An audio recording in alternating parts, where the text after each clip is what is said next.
Hello everyone, welcome back to my channel Master Study Lab. Friends, today we will discuss about Commerce Macro Plan number 2 whose topic is Goodwill. So let's get started. So as you all know कि सबसे पहले हम कुछ basic information fill करते हैं अपने lesson plan में, जैसे कि date, subject, class and section, topic, period, time and school name. उसके बाद हम आते हैं जनरल ऑब्जेक्टिव्स पर. मैंने आपको इसका मतलब पहले भी बताया था कि जनरल ऑब्जेक्टिव्स का मतलब होता है कि आप जो भी टॉपिक बच्चों को पढ़ाना चाह रहे हैं उसके पीछे आपका क्या उद्देश्य है. मीन्स उस टॉपिक के थ्रू आप बच्चों में क्या डेवलप करना चाह रहे हैं या फिर क्या जनरेट करना चाह रहे हैं. एंड स्पेसिफिक ऑब्जेक्टिव्स का मतलब होता है कि आप जो टॉपिक बच्चों को पढ़ाएंगे आप उसके अंडर बच्चों को क्या क्या चीज़ें एक्सप्लेन करेंगे या उसके थ्रू आप बच्चों को क्या क्या नॉलेज प्रोवाइड करवाएंगे. देन हम आते हैं प्रीवियस नॉलेज पर. प्रीवियस नॉलेज का मतलब होता है कि आप बच्चों की जो प्रीवियस नॉलेज है, उनकी जो पूर्ण ज्ञान है, उसको आप बच्चों के करंट नॉलेज या फिर न्यू नॉलेज के साथ किस तरह से लिंक करेंगे या किस तरह से उनको कनेक्ट करेंगे. Then teaching aids like duster, chalk, roller board, pointer, black board. अगर आप चार्ट पेपर का भी यूज़ कर रहे हैं बच्चों को कुछ समझाने के लिए तो वो भी आपको यहाँ पर लिखना होगा क्योंकि वो भी आपका एक टीचिंग एड है. अब हम डिस्कस करेंगे pupil teachers activities and students activities के बारे में. तो सबसे पहले हम कंटेंट में लिखते हैं introductory questions. Then pupil teachers activities में आप बच्चों से कुछ उनकी प्रीवियस नॉलेज से रिलेटेड क्वेश्चन पूछेंगे जिसके आंसर्स आपको स्टूडेंट्स एक्टिविटीज़ में लिखने होंगे. और उन क्वेश्चंस को पूछते पूछते आपको लास्ट में एक ऐसा क्वेश्चन पूछना होगा जो कि उनकी न्यू नॉलेज और आपके टॉपिक से रिलेट करता है. जैसे मैंने लास्ट में यहाँ पर पूछा है what is the business term of reputation, तो बच्चों ने मुझे कोई भी रिस्पॉन्स नहीं दिया, मतलब मुझे बच्चों की तरफ से कोई भी आंसर नहीं आया. देन इस मेथड को हम बोलते हैं क्वेश्चन आंसर मेथड, जिसे मैंने अपने मेथड के कॉलम में नोट डाउन किया है. और objectives with specification in behavioural terms के कॉलम में जो कि लेफ्ट पेज पर है उसमें मैंने लिखा है students are able to relate their previous knowledge to new knowledge. की मतलब बच्चे अपनी प्रीवियस नॉलेज को न्यू नॉलेज से लिंक कर पा रहे हैं. मैंने आपको पहले भी बताया था कि ये जो ऑब्जेक्टिव्स का कॉलम है ये आप बच्चों से आपको किस तरह से रिस्पॉन्स मिल रहा है पढ़ाने के बाद या फिर कुछ भी पूछने के बाद, उसके बेसिस पर आप लास्ट में इस कॉलम को फिल करेंगे. देन हम आते हैं नेक्स्ट कंटेंट पर, एम ऑफ स्टेटमेंट. जब मैंने बच्चों से लास्ट क्वेश्चन पूछा तो फिर मैं बच्चों को उसका आंसर बताऊंगी that it is called goodwill in business term. So today we will discuss about goodwill in detail. तो ये है मेरा एम ऑफ स्टेटमेंट. उसके बाद मेथड में हम लिखेंगे स्टेटमेंट मेथड. और मैंने यहाँ पर फिर एक छोटा सा ब्लैक बोर्ड का मिनिएचर भी पेस्ट किया है जिसमें मैंने लिखा है गुडविल. मतलब जब आप बच्चों को अपने टॉपिक के बारे में बताएंगे तो आप ब्लैक बोर्ड पर उससे लिखेंगे भी कि आप आज क्लास में क्या डिस्कस करने वाले हैं या कौन सा टॉपिक पढ़ाने वाले हैं. और उसके बाद ऑब्जेक्टिव्स में हम लिखेंगे students are aware about the topic. मतलब जब आपने बच्चों को थोड़ा सा उस टॉपिक के बारे में बताया तो बच्चे उसे समझ पाए या फिर बच्चे उसको थोड़ा बहुत जानते थे उस टॉपिक के बारे में. देन नेक्स्ट कंटेंट है मीनिंग ऑफ गुडविल. उसके बाद आप अपना टॉपिक पढ़ाना शुरू करेंगे तो सबसे पहले आप जो भी टॉपिक पढ़ाते हैं आपको उसका इंट्रोडक्शन बच्चों को देना होता है. तो इसी तरह से मैंने यहाँ पर बच्चों को गुडविल का मीनिंग एक्सप्लेन किया है प्यूपल टीचर्स एक्टिविटीज़ में. देन स्टूडेंट्स एक्टिविटीज़ में मैंने लिखा है students listen carefully and right main points in their notebook. उसके बाद इस टॉपिक को एक्सप्लेन करते हुए मैंने ब्लैक बोर्ड पर जो भी लिखा उसका मिनिएचर भी आपको यहाँ पर मेथड के कॉलम में पेस्ट करना होगा और उसके ऊपर लिखना होगा ब्लैक बोर्ड वर्क. एंड बच्चों से आपको एक्सप्लेनेशन के बाद जैसा भी रिस्पांस मिलता है उसके बेसिस पर आप ऑब्जेक्टिव्स के कॉलम में नॉलेज, अंडरस्टैंडिंग एंड एप्लीकेशन के एस्पेक्ट्स को फिल करेंगे कि बच्चों ने आपको किस तरह से रिस्पांस दिया है. और फिर इवैल्यूएशन में आप अपने टॉपिक से रिलेटेड एक या दो क्वेश्चन पूछ सकते हैं. जैसे मैंने यहाँ पर बच्चों से 2 शॉर्ट क्वेश्चंस पूछे हैं that what is goodwill and what type of asset it is. अब हम बात करेंगे डेवलपमेंट्री क्वेश्चंस के बारे में। फ्रेंड्स, मैंने आपको पहले भी बताया था कि डेवलपमेंट्री क्वेश्चंस का मतलब होता है कि आपने लास्ट पेज पर बच्चों को जो भी टॉपिक एक्सप्लेन किया है, सबसे पहले आप बच्चों से उससे रिलेटेड एक दो क्वेश्चंस पूछेंगे और लास्ट में फिर से आप कोई एक ऐसा क्वेश्चन पूछेंगे जो आपके नेक्स्ट कंटेंट की तरफ जाता है। जैसे कि मैंने यहाँ पर बच्चों से पहले क्वेश्चन पूछा है, what is goodwill in one word. तो बच्चों ने मुझे आंसर दिया रेप्यूटेशन, जिसे मैंने स्टूडेंट्स एक्टिविटीज में नोट डाउन किया है। एंड देन मैंने लास्ट में बच्चों से क्वेश्चन पूछा है, what do you know about the different categories of goodwill. तो मैंने आंसर में लिखा है नो रिस्पॉन्स, मतलब कि बच्चों को इसके बारे में नहीं पता था। एंड मैंने मेथड के कॉलम में लिखा है क्वेश्चन आंसर मेथड।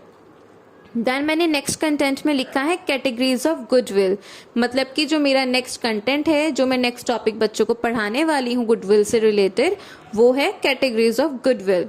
उसके बाद मैंने प्यूपर टीचर्स एक्टिविटीज़ में कैटेगरीज ऑफ गुडविल को एक्सप्लेन किया है अच्छे से। और मैंने स्टूडेंट्स एक्टिविटीज़ में लिखा है students listen carefully and right main points in their notebook. इस टॉपिक को पढ़ाते हुए मैंने ब्लैक बोर्ड पर जो भी वर्क किया था उसका मिनिएचर मैंने मेथड के कॉलम में पेस्ट किया है। उसके बाद मैंने बच्चों के रिस्पॉन्स से रिलेटेड अपना ऑब्जेक्टिव्स का कॉलम फिल किया है जो कि कंटेंट के बराबर में है। एंड लास्ट में आप बच्चों से अपने टॉपिक्स रिलेटेड कोई भी एक या दो शॉर्ट क्वेश्चंस पूछ सकते हैं। जैसे मैंने यहाँ पर पूछा है name categories of goodwill and explain any one of them. आप चाहे तो फिल इन द ब्लैंक्स भी पूछ सकते हैं, ट्रू फॉल्स भी पूछ सकते हैं, या शॉर्ट क्वेश्चंस भी इवैल्यूएशन में आप पूछ सकते हैं, ये आपकी मर्जी है। अब हम फिर से बात करते हैं डेवलपमेंट्री क्वेश्चंस के बारे में।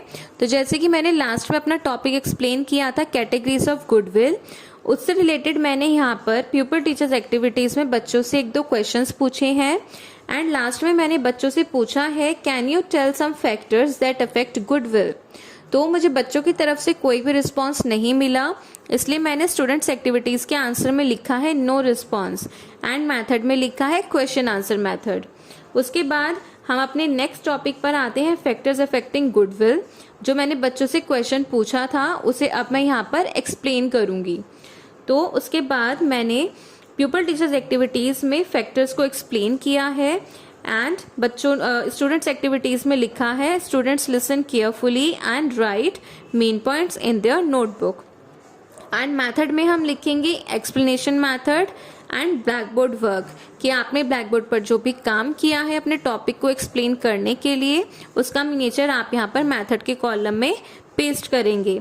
एंड आपको बच्चों से जैसा भी रिस्पांस मिला अपने टॉपिक को एक्सप्लेन करने के बाद, या आपने जो भी जज किया कि बच्चों को समझ में आया है या नहीं आया है, उसके बेसिस पर आप ऑब्जेक्टिव का कॉलम फिल करेंगे, जिसमें आपको 3 एस्पेक्ट आपको फिल करने होंगे।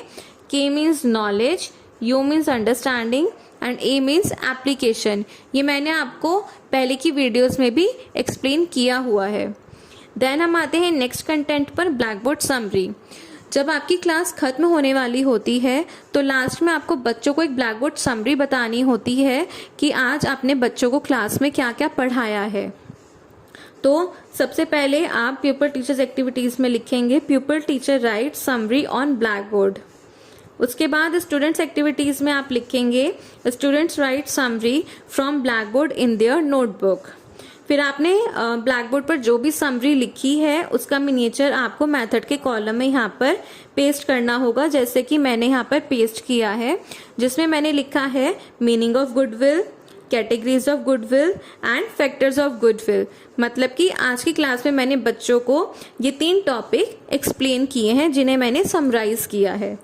और उसके बाद आप ऑब्जेक्टिव्स में लिखेंगे students are able to summarise their learned knowledge. अब हम आते हैं अपने मैक्रो प्लान के लास्ट पेज पर, जिसमें सबसे पहले आपको गिवन है रिकैप्चुलेटरी क्वेश्चंस, मींस पुनरावृत्ति प्रश्न। इसके लिए यहाँ पर आपको एक टेबल फॉर्म करनी होगी, जिसमें आपको 4 कॉलम्स बनाने होंगे, content, objective with specification, pupil teachers activity and students activity।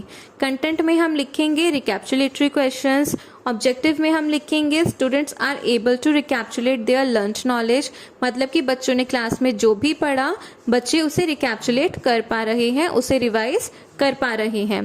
Pupal teachers activity में हम लिखेंगे pupil teacher ask recapitulatory questions through roller board.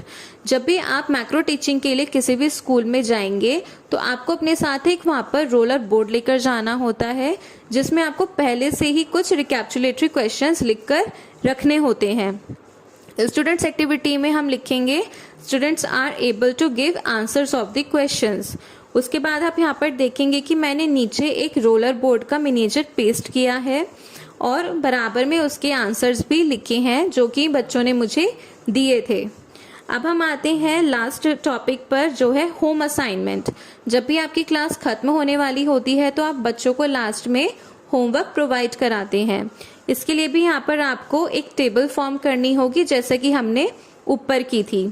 इसमें हम लिखेंगे कंटेंट में होमवर्क, ऑब्जेक्टिव में लिखेंगे students are able to establish their learned knowledge, pupil teachers activity में लिखेंगे pupil teacher writes homework on the black board, and students activity में हम लिखेंगे students write homework in their notebook. उसके बाद नीचे ब्लैक बोर्ड का एक मिनिएचर पेस्ट करेंगे, जो भी होमवर्क आपने बच्चों को क्लास में प्रोवाइड कराया था उसी का सेम मिनिएचर आपको यहाँ पर पेस्ट करना होगा। सो इस तरह से हमारा ये मैक्रो प्लान यहाँ पर ख़त्म होता है। अगर इस मैक्रो प्लान से रिलेटेड आपको कोई भी क्वेरी है, कोई भी कन्फ्यूजन है या आपको कुछ भी समझ में नहीं आया है तो आप मुझे कमेंट बॉक्स में बता सकते हैं। If you find this video helpful, then please do like, share, comment and subscribe my channel. Thank you so much.